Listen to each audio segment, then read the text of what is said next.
The year is 1984. Somewhere beneath the Arctic ice, scientists drilled the deepest hole in human history. They were warned to stop. They didn't. What they found at the bottom wasn't geological. It was alive, and it had been waiting. The story begins on New Year's Eve. Anna Fedorova is a government epidemiologist, and she is celebrating with her family when her phone rings. Colonel Yuri Morozov needs her immediately. There has been an incident at the Kola Superdeep Borehole. Hidden far below the surface is a classified underground research facility. The head of research has been reported for concealing information about an unknown disease. They need Anna to go down there and retrieve samples. Anna agrees and prepares to leave at dawn. She arrives at the facility in Murmansk the following morning with Morozov, Major Sergei Mikheyev, and a squad of soldiers. The borehole sits beneath a bleak, ice-covered complex at the edge of the world, and the mission runs into trouble before it even begins. As the helicopter lands, a man in a white lab coat walks straight toward them across the ice. Sergei shouts instructions. The man ignores them. Soldiers open fire and hit him multiple times. He keeps walking. He reaches under his coat, pulls out a grenade, and detonates it right next to the helicopter. The blast knocks the group backward and shreds the man apart. Everyone survives, but only just. Anna wastes no time. She examines the body immediately and collects a sample. But the moment she seals the test tube, the sample crumbles to dust. Nothing remains. And there is something else. A faint red glow on the man's skin that vanishes as quickly as it appeared. One of the base guards tells her the scientist lost his mind the moment he reached the surface. It took 3 soldiers to bring him down. Whatever happened to him down below, it started long before he made it outside. Inside the facility, the group is met by the deputy head of research, Peter Kuznetsov, and Dr. Grigoriev himself. Anna tries to ask about the infection. Grigoriev refuses to say much. He does not trust them.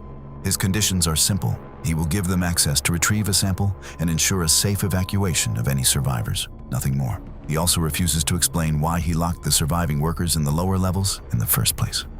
At the elevator, Grigoriev enters the access code with visible tension. If he fails 3 times, the elevator drops automatically as a failsafe. He succeeds on the 3rd attempt, and the group begins their descent into the deepest point of the facility. The ride down is already strange. When they reach the level below, the brakes stop responding. The elevator accelerates. Grigoriev moves fast. He depressurizes the car and pulls on an oxygen mask while everyone else collapses unconscious. When Anna opens her eyes, Grigoriev is gone. So is the elevator key. The group is stranded on the facility's residential level. The main research area is even deeper, and the second elevator cannot move without that key. The level is almost completely empty, but not completely. In the cafeteria, they find 2 people who were left behind in the evacuation. Nikolai is an engineer, Kira is a doctor. Anna brings them immediately to the medical lab and runs tests. Neither of them is infected. Whatever is happening at the levels below has not yet reached here.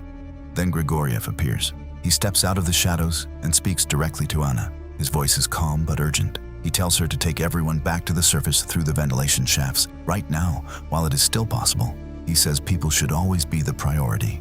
Anna calls out to the soldiers, but before they arrive, Grigoriev is already gone. A smear of blood is left on the elevator door where he disappeared. He is injured, and he still has the key.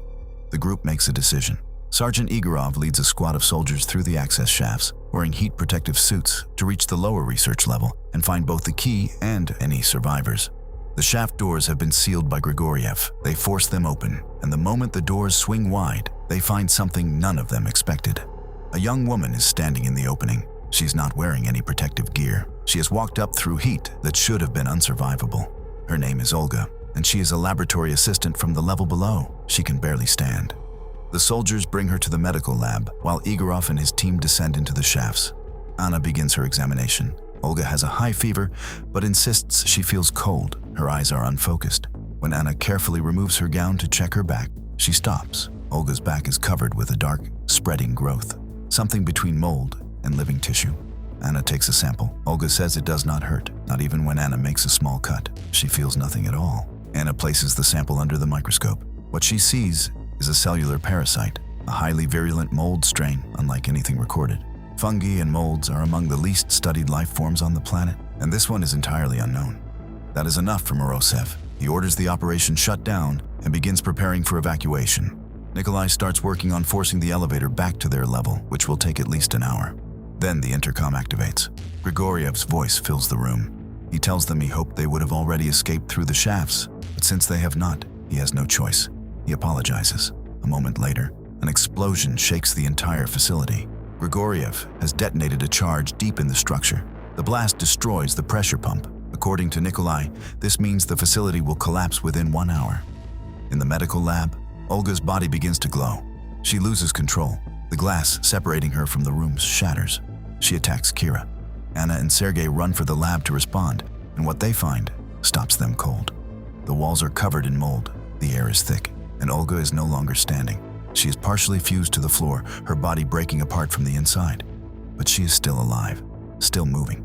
Olga releases a cloud of spores into the room. Sergei runs.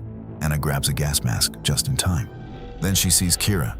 Kira is also infected, and the process is advanced. Her body contorts. Her bones push outward through her skin.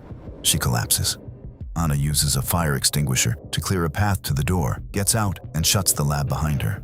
Outside, she asks Nikolai to spray her down with the extinguisher to decontaminate any spores.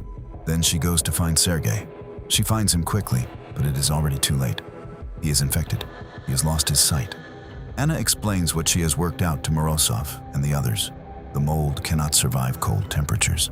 The surrounding permafrost is the only thing that has kept it contained underground for thousands of years. To survive, it must live inside a warm host.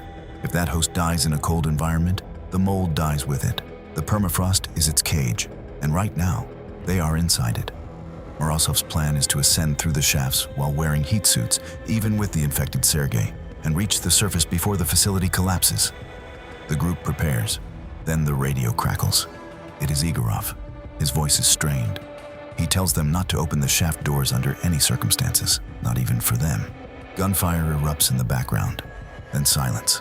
2 soldiers crawl back through the doors moments later. They are shaken beyond speech. They say they encountered something in the lower levels, something large. Their weapons had no effect, and now it knows where they are. The doors burst open a 3rd time. The last soldier comes through. His arm is missing at the shoulder.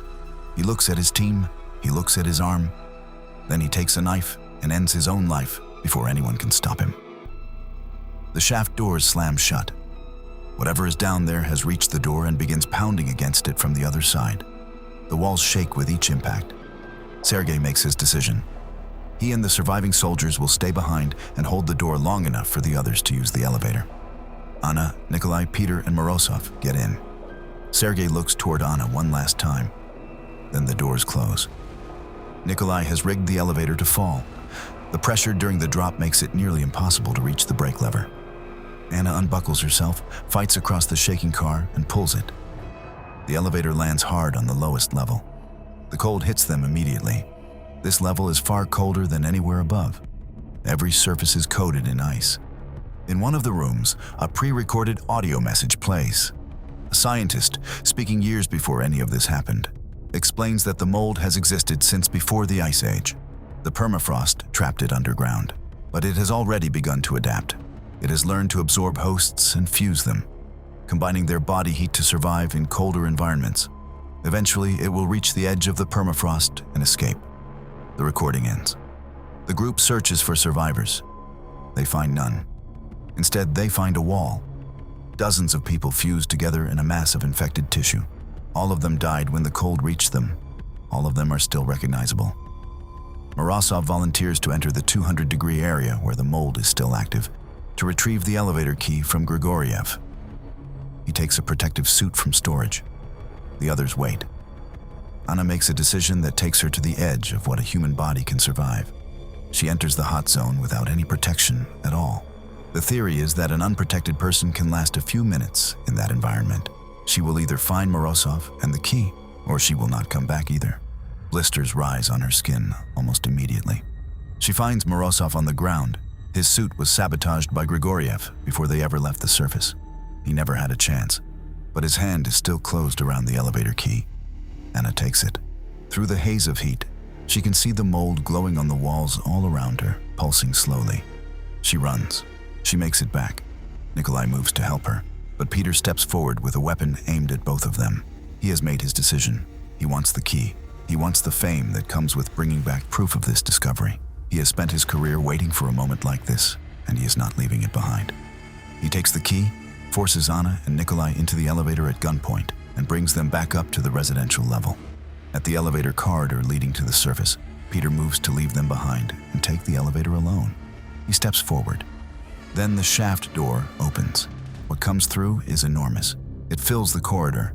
It is built from people, dozens of infected bodies fused together into a single organism, their faces still visible, their mouths still open, all of them screaming as it moves.